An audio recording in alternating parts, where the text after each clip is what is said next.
यहाँ पे हम बात कर रहे हैं शुद्ध धारितीय परिपथ के बारे में। तो हमने क्या किया, एक शुद्ध धारिता ले ली जिसकी धारिता का मान है C और इसको एक प्रत्यावर्ती स्रोत से जोड़ दिया गया जिसको विभव दिया गया है V0 sin ओमेगा t। अब विभव देंगे तो परिपथ में धारा का प्रवाह होगा। धारा का प्रवाह हो रहा है, इसका मतलब आवेश प्रवाहित हो रहे हैं। मान लीजिए C के पास जो आवेश पहुंचे उनका मान है Q, तो इस धारिता के अंदर एक विभव उत्पन्न होगा और धारिता में आप पढ़ के आए हो कि Q बराबर होता है CV। तो यहाँ से V बराबर लिखा जा सकता है Q बटा C। तो धारिता में जो विभव बनेगा पोटेंशियल ड्रॉप इन कैपेसिटर वो होगा Q बट्टे में C आपके पास। ध्यान दें, जो स्रोत का वोल्टेज होता है वो होता है पॉजिटिव और जो आपके पास लोड होगा या जो आपके पास विद्युत धारा को कंज्यूम करेगा वो कैसा होगा, नेगेटिव। आपने एक नियम पढ़ा, कौन सा बेटा, KVL के अनुसार इन्होंने कहा था कि किसी भी बंद परिपथ में जो कुल विभव का योग होता है वो शून्य होता है। तो यहाँ पर दो विभव है, एक स्रोत का विभव और एक लोड का विभव है। स्रोत का विभव पॉजिटिव और इसका विभव नेगेटिव, इन दोनों को योग करोगे तो ये 0 प्राप्त होना चाहिए आपके पास। VC को बराबर के उधर भेजेंगे पॉजिटिव हो जाएगा, तो VC बराबर कितना लिखा जाएगा आपके पास, V। ध्यान दें यहाँ पे VC का मान आपने पढ़ा है कितना होता है Q बटा C और V का मान हमें दे रखा है V0 sin ओमेगा t। यहाँ से Q बराबर क्या लिख सकता हूँ, C को वर्ष गुना किया V0 sin ओमेगा t। हमारा टारगेट आवेश निकालना नहीं है, हमारा टारगेट है धारा का समीकरण बनाना। तो धारा क्या होती है, हमने पढ़ा है धारा होती है आवेशों के प्रवाह का दर, अर्थात आपके पास I बराबर होता है dq बटा dt। देखो d बटा dt बताता है दर को और ये है आवेश, तो आवेशों के प्रवाह की दर धारा कहलाती है आपके पास। तो I बराबर d बटा dt एज इट इज और Q का मान आपको दे रखा है C V0 sin omega t। यहाँ dt के सापेक्ष आप अवकलन करोगे तो C V0 कांस्टेंट है, कांस्टेंट को बाहर निकाल दिया जाएगा, तो I बराबर हो जाएगा C V0 d बटा dt of sin omega t। ठीक, अब ध्यान दे बेटा, यहाँ पे I बराबर क्या चल रहा है आपके पास, C V0 sin omega t का अवकलन होता है बेटा cos ओमेगा t। अब ध्यान ये देने वाली बात है कि यहाँ dt के सापेक्ष अवकलन कर रहे हो तो t के साथ जो भी गुणा में होगा, जैसे यहाँ गुणा में ओमेगा t है, समाकलन करते टाइम वो ओमेगा आगे गुणा होता है, सॉरी अवकलन करते टाइम ये ओमेगा आगे गुणा होगा और समाकलन करते टाइम ये बट्टे में आ जाएगा। तो t के साथ गुणा में ओमेगा है तो ओमेगा से आगे क्या कर दिया, गुणा। अब इस दिए गए समीकरण को मैं ऐसे भी लिख सकता हूँ V0 upon 1 by C omega of cos omega t। कोई फर्क नहीं पड़ेगा, बट्टे के नीचे है, वापस ऊपर लेके जाओगे तो गुणा में चला जाएगा आपके पास। माना मैंने कि V0 एक नियत राशि है, 1 बटा C ओमेगा ये भी एक नियत राशि है, तो इनका अनुपात भी एक नियत राशि आएगी और वो नियत राशि मैंने मान ली कितनी है, I0। I0 बराबर हो गया V0 1 अपॉन C ओमेगा। अगर इसको मैं I0 लिख पा रहा हूं तो धारा का समीकरण हो जाएगा I0 cos ओमेगा t आपके पास। मेरे पास विभव का समीकरण आ गया, धारा का समीकरण आ गया। अब इसका क्या बनाएंगे हम लोग, वक्र। वक्र किसमें बनेगा सर जी, V और I को यहाँ दर्शाएंगे और ओमेगा t को यहाँ पर। V देखो किस पे निर्भर करता है, साइन के ऊपर, तो वक्र भी साइन का बनेगा। तो ये साइन का वक्र हो गया, अधिकतम मान हो गया V0 और यहाँ मान हो जाएगा माइनस V0। ये वक्र बना V बराबर V0 sin ओमेगा t। धारा का देखो, धारा निर्भर करती है कोस के ऊपर, तो वक्र भी किसका बनेगा, यहाँ कोस का बनेगा। अब कोस है, I0 का मान V0 के मान से छोटा रखा जाता है, तो कोस का वक्र कुछ ऐसा आता है बेटा आपके पास। ये कोस है, ये है I0 का मान, ये है माइनस आई नॉट। ये बात हम पढ़ के आए कि आई नॉट जो होता है वो वी नॉट से सदैव छोटा होगा आपके पास। ये हो गया आई नॉट कॉस ओमेगा टी, ये इनके वक्र हो गए। अब इनका क्या बनाया जाएगा आपके पास, फेजर। तो देखो फेजर बनाने के लिए आपको विभव व धारा के समीकरणों की आवश्यकता पड़ेगी। तो विभव का समीकरण हमें प्राप्त हुआ V naught sine omega T और धारा का समीकरण प्राप्त हुआ I naught cos omega T. Phasor बनाने की शर्तें ये थी कि दोनों समीकरण पॉजिटिव होने चाहिए, है बिना दिक्कत के। साथ ही साथ दोनों समीकरण साइन एंगल के रूप में लिखे होने चाहिए। तो ये तो साइन में है परंतु ये कोस में लिखा गया है। अब गणितीय विवेचना करके इस कोस को साइन में बदलना पड़ेगा आपको। तो वो कैसे करेंगे हम लोग, आपने मैथ में फॉर्मूला पढ़ा है कि कोस थीटा बराबर लिखा जाता है sine pi by 2 plus minus theta. ध्यान दे यहाँ पर अगर ये cos पॉजिटिव है तो अंदर भी साइन पॉजिटिव लेंगे, बट अगर cos नेगेटिव आएगा तो अंदर वाला साइन भी नेगेटिव लिया जाएगा जब आप इसको कन्वर्ट कर रहे हो। तो यहाँ मेरा cos पॉजिटिव है, थीटा का काम ओमेगा टी कर रहा है, तो इस चीज को मैं ऐसे भी लिख सकता हूँ कि I बराबर कितना आई नॉट। अब ये cos है, cos को इसके अनुसार बदलूंगा तो ये हो जाएगा साइन पाई बाय 2 प्लस में कितना ओमेगा टी।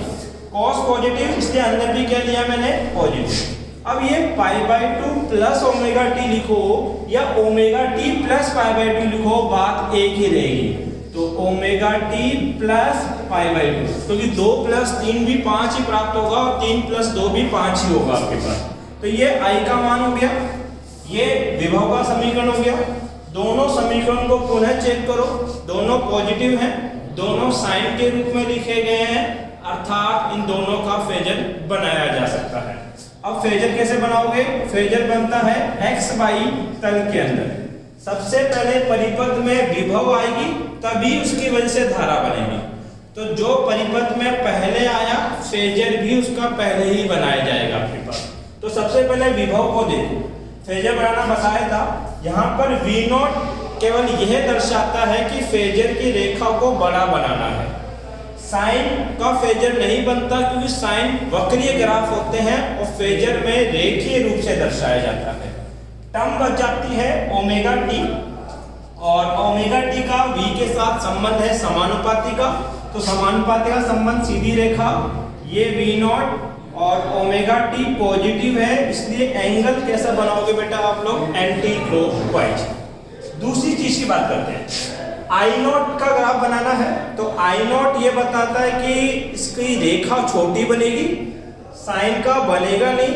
अब डिपेंडेंसी किस पे हो गई, omega T plus pi by 2 के ऊपर। सबसे पहले आपको ओमेगा टी की रेखा पता होनी चाहिए। तो ये है ओमेगा टी, इससे कितना पाई बाय 2 आगे, प्लस का मतलब है आगे।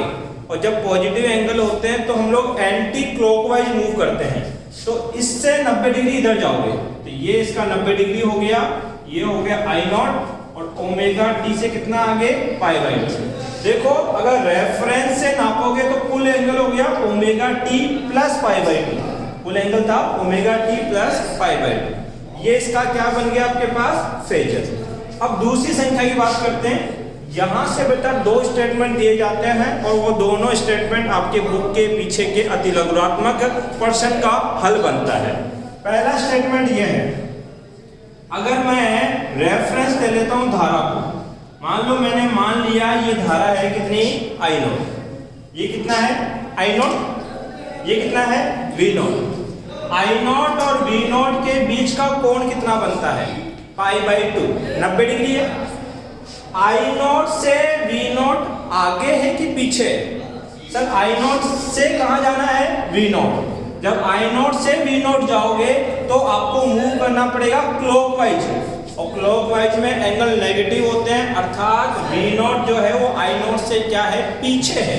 तो इससे पीछे बनाएंगे कितना, वी नॉट, और ये एंगल कितना हो जाएगा बेटा, पाई बाय 2। तो यहां से क्या लिख सकता हूं कि जो विभव होता है वो धारा से 90 डिग्री क्या होता है, पीछे। तो लाइन ये लिखी जाएगी, विभव का मान धारा से π/2 कोण पीछे होगा, π/2 कोण पीछे होगा। और आपको यही बात याद रखनी है। ऐसा कब होगा कि विभव धारा से 90 डिग्री पीछे होगा? ऐसा तब होगा जब आप शुद्ध प्रतिरोध पढ़ रहे होंगे। जैसे हमने धारिता पढ़ रहे होंगे। जब हमने शुद्ध प्रतिरोध पढ़ा था तो हमने देखा था जिस लाइन में I0 था उसी लाइन के अंदर विभव जा रहा था, तो उनका कलांतर कितना आया था? 0 आपके पास, क्योंकि दोनों सेम लाइन में थे। अब बताओ I0 और V0 के बीच में अगर वो आपसे कलांतर पूछे, अर्थात इनके कोण में अंतर पूछे, तो कितने का अंतर है? π/2 का। तो यहाँ से एक बात लिखोगे कि जो कलांतर प्राप्त होगा वो कितना प्राप्त होगा? π/2। ये बात आप इस चीज को देख के भी बोल सकते हो और इसके समीकरण को देख के भी बोल सकते हो। देखो विभव का कलांतर है ω_t, धारा का कलांतर है ω_t प्लस π/2। इनका अंतर निकालो तो ω_t minus ω_t minus π/2 cut जाएगा। कितने कोण का अंतर बचेगा? π/2 का। तो π/2 इनका क्या हो गया? कलांतर आपके पास।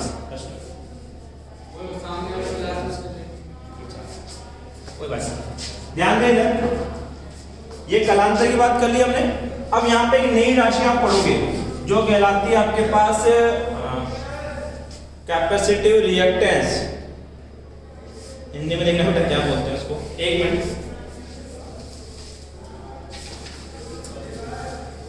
धारतीय प्रतिघात, धारतीय प्रतिघात, प्रतिघात, ठीक है। इसको दर्शाया जाएगा x से। ध्यान से सुने बेटा इस बात को। धारतीय प्रतिघात क्या होते हैं? धारतीय परिपथ में प्रतिरोध का मान